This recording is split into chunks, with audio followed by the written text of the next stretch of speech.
ठीक है बेटा। नेक्स्ट टॉपिक आता है मैकेनिज्म ऑफ ब्रीदिंग। देखो मैकेनिज्म ऑफ ब्रीदिंग 2 स्टेप्स में होती है, ठीक है। कौन कौन से हैं? एक तो होता है इनहेलेशन,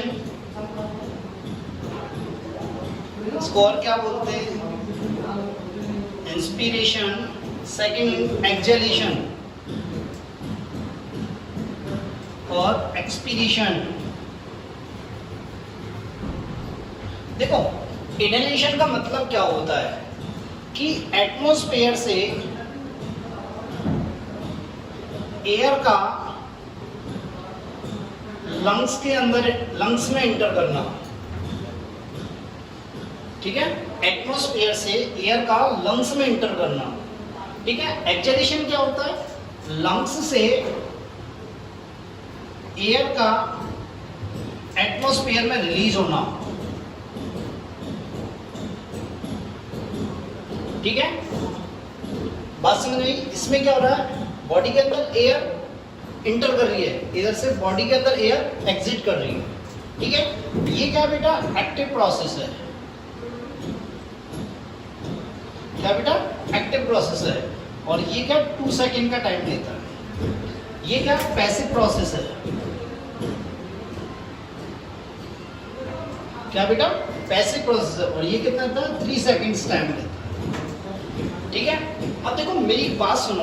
एक्सहेलेशन, एक्सहेलेशन के अंदर 2 मसल्स एक्टिव होती हैं। एक तो होता है डायफ्राम और एक होती है external intercostal muscles. 2 muscles are active, 2 muscles participate करती हैं।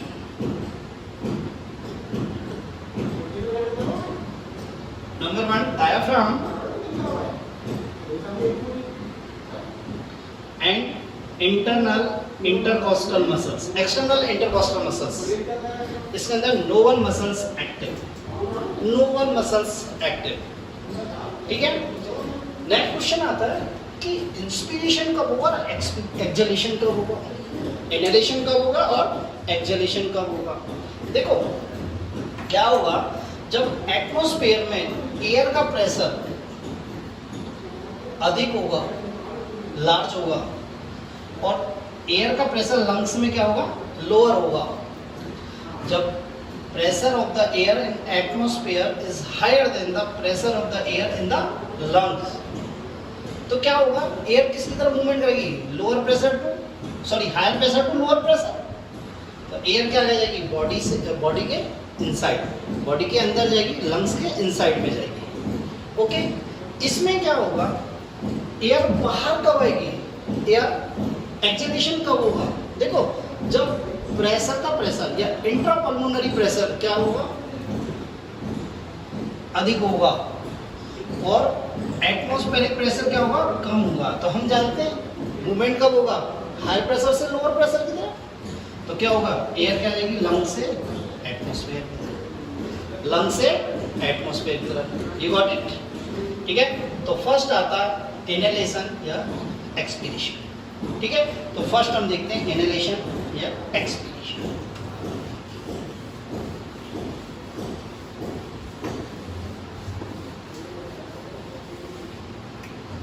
देखो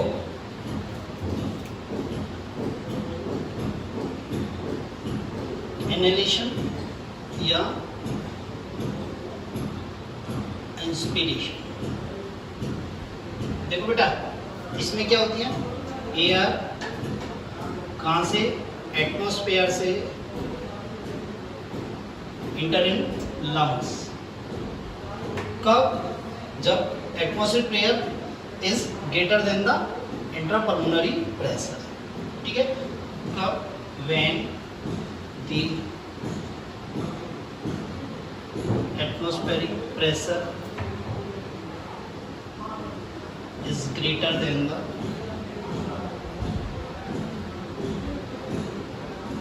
intrapulmonary,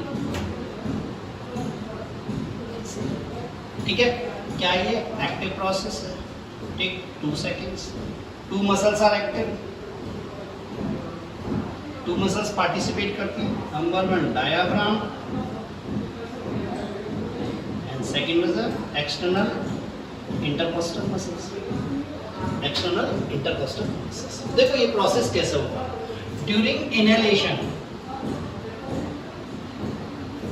ड्यूरिंग इनहेलेशन क्या होगी, टू मसल्स में कॉन्ट्रैक्शन होगा। एक तो किसमें होगा, डायफ्राम में, और एक कैसे होगा, एक्सटर्नल इंटरकोस्टल मसल्स में क्या होगा, कॉन्ट्रैक्शन होगा। तो देखो पहला होगा डायफ्राम की मसल्स में। डायफ्राम में कौन से, रेडियल मसल्स है। डायफ्राम में कौन सी है, रेडियल मसल्स। तो देखते हैं जब डायफ्राम में कॉन्ट्रैक्शन होगा तो क्या होगा, ये नॉर्मल स्टेज में, नॉर्मल सिचुएशन में कैसा है, डोम शेप का। तो डोम शेप से कैसा हो जाएगा, फ्लैट। क्या हो जाएगा बेटा, ये डोम शेप से क्या हो जाएगा, फ्लैट। क्या हो जाएगा बेटा, फ्लैट। सेकंड क्या होगा, एक्सटर्नल इंटरकोस्टल मसल्स में जब कॉन्ट्रैक्शन होगा क्योंकि रिब्स और स्टर्नम का मूवमेंट करेंगी, अपवर्ड और आउटवर्ड। तो क्या होंगी, रिब्स एंड स्टर्नम मूवमेंट क्या करेंगी, अपवर्ड एंड आउटवर्ड। अब मैंने आपको पहले ही बताया था भाई, जब ये डाउन शेप से फ्लैट होगा और रिब्स और स्टर्नम क्या करेंगी, अपवर्ड और आउटवर्ड। अपवर्ड और आउटवर्ड तो क्या होगा, थोरेसिक कैविटी का वॉल्यूम क्या होगा, बढ़ जाएगा। तो increase the volume of thoracic cavity. जब थोरेसिक कैविटी का वॉल्यूम बढ़ेगा तो लंग्स का वॉल्यूम भी बढ़ेगा। क्या होगा, increase the volume of lungs, increase the volume of lungs. अब जब लंग्स का वॉल्यूम बढ़ेगा क्या होगा बेटा, जब लंग्स का वॉल्यूम बढ़ेगा तो क्या होगा, इंट्रा पल्मोनरी प्रेशर क्या हो जाएगा, रिड्यूस। तो क्या हो जाएगा, इंट्रा पल्मोनरी प्रेशर क्या हो जाएगा, रिड्यूस। इंट्रा पल्मोनरी प्रेशर तो क्या हो जाएगा, रिड्यूस हो जाएगा। अब इसके कंपेयर में क्या होगा, एटमॉस्फेरिक प्रेशर बढ़ जाएगा।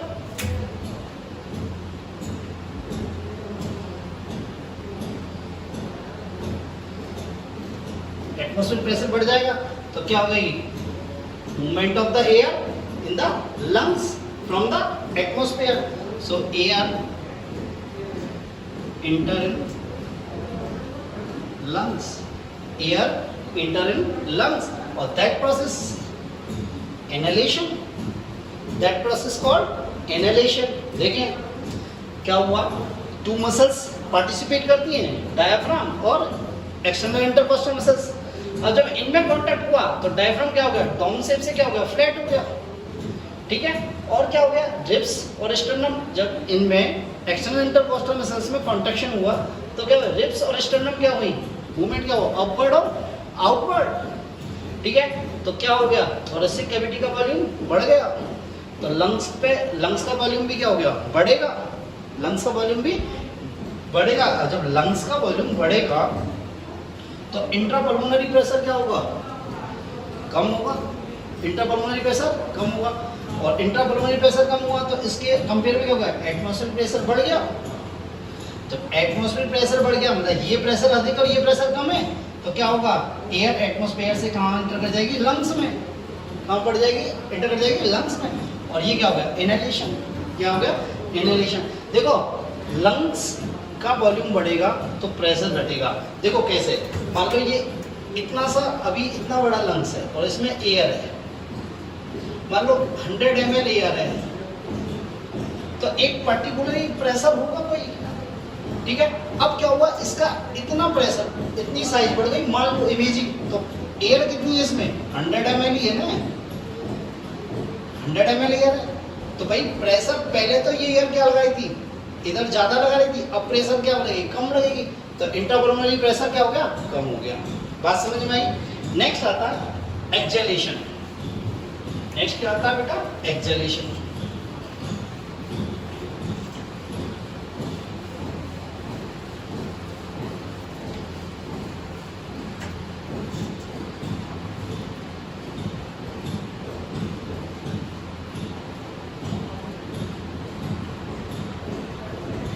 एक्सेलेरेशन मींस क्या हो गया, लंग से एयर कहाँ मूव कर रही है, एटमॉस्फेयर में। किसमें, एटमॉस्फेयर, मतलब लंग एयर क्या कर रही है, बॉडी से आउटसाइड मूवमेंट कर रही है, बॉडी से आउटसाइड मूवमेंट कर रही है। कब मूवमेंट कर रही है, जब इंट्रा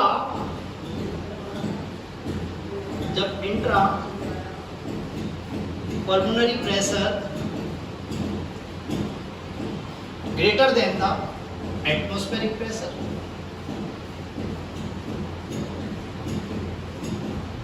तभी तो इंटर करेगी भाई, लंग्स का प्रेशर अधिक है और एटमॉस्फेयर का प्रेशर क्या है, कम, तभी तो मूवमेंट होगा ऐसे। ठीक है, नेक्स्ट ये क्या पैसिव प्रोसेस है, क्या बेटा, पैसिव प्रोसेस है। कितना टाइम ले रहा है, 3 सेकंड का ले रहा है, और इसमें कोई भी मसल्स पार्टिसिपेट नहीं करती या एक्टिव नहीं होती, कोई भी मसल्स एक्टिव नहीं होती। ठीक है, तो देखते हैं इसमें कैसे होता है। एक्चुअली एक्सेलेरेशन के समय क्या होगा, जो इनहेलेशन के ड्यूरिंग जो हमारी मसल्स कॉन्ट्रैक्ट हुई थी, डायफ्राम और एक्सटर्नल इंटरकोस्टल मसल्स जो कॉन्ट्रैक्ट हुई थी, वो क्या होंगी, अपनी नॉर्मल स्टेज में आएंगी, अपनी नॉर्मल स्टेज में रिटर्न होंगी, तो क्या होंगी, वो रिलैक्स होंगी। तो देखें, डायफ्राम, एक्सटर्नल इंटरकोस्टल मसल्स, ये क्या होंगी, रिलैक्स होंगी, ये क्या होंगी, रिलैक्स होंगी। तो भाई पहला देखो, जब डायफ्राम रिलैक्स होगा तो ये क्या होगा, जो कॉन्ट्रैक्शंस में फ्लैट हुआ था वो क्या हो गया, अगेन डाउन शेप में आ जाएगा। तो फ्लैट किस शेप में आ जाएगा, डाउन शेप। ठीक है, सेकंड, जब इनमें रिलैक्सेशन होगा तो क्या होगी, रिब्स एंड स्टर्नम क्या कहेंगी, नॉर्मल स्टेज में आएंगी, अपनी जो नॉर्मल स्टेज है उसमें आएंगी। तो मतलब क्या होगा, इनवर्ड मूवमेंट होगा,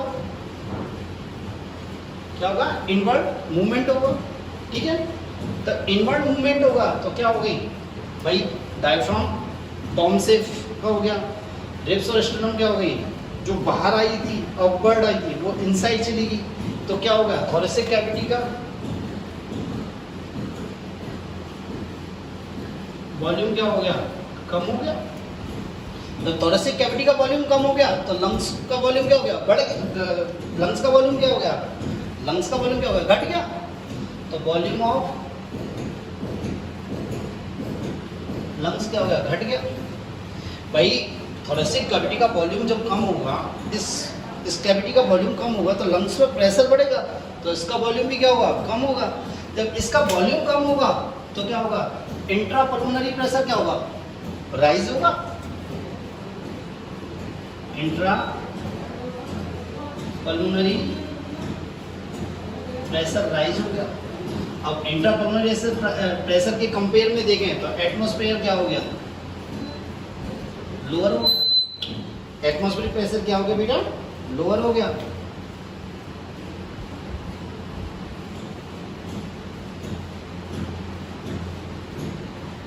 जब एटमॉस्फेरिक प्रेशर लोअर हो गया और इंटरपल्मोनरी प्रेशर बढ़ गया, तो इंटरपल्मोनरी प्रेशर बढ़ गया तो क्या होगी, एयर लंग से कहाँ जाएगी, आउटसाइड इन्वायरमेंट में।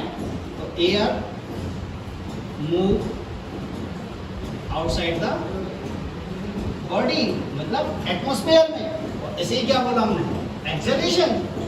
क्या बोला बेटा, एक्सेलेरेशन। बात समझ में आई नहीं आई? तो इसमें कोई कॉन्ट्रैक्शन नहीं हुआ है, इसमें तो क्या हुआ, जो इनहेलेशन की ड्यूरिंग हमारी ये मसल जो कांटेक्ट हुई ये अगेन क्या हुई, अपनी नॉर्मल स्टेज में आई। ठीक है, तो ये प्रोसेस क्या हो गया, एक्सेलेरेशन। तो ये हुई आपकी मैकेनिज्म ऑफ ब्रीदिंग। ठीक है बेटा, थैंक यू।